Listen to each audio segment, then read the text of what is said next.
fairly new Finance Minister, Minister Neni, delivered his first full budget speech today.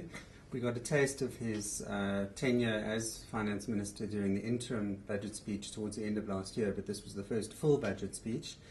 The biggest news coming out of it is probably the increase in the personal income tax rate by 1% pretty much across all the brackets.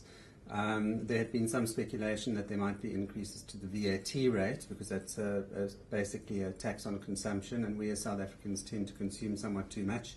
It's also a fairly easy way of raising additional funds, but that's not the option that was chosen, so it's 1% of extra income tax for everybody.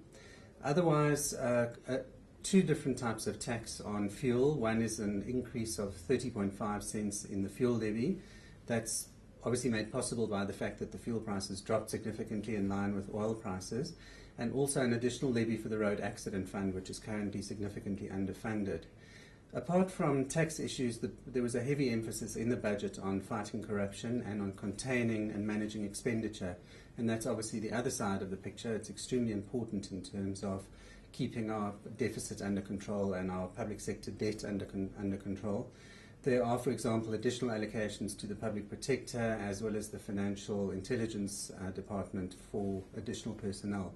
So it seems that the fight against corruption is on the forefront, certainly, of Minister Neni's agenda.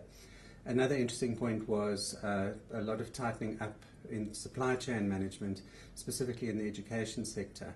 So it seems that there is a commitment to trying to contain expenditure.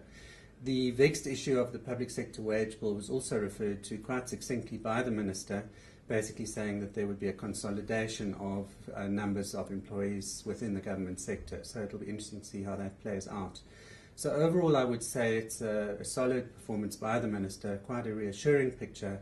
It'll be interesting to see to what extent the ratings agents or ratings agencies are impressed by his first budget speech.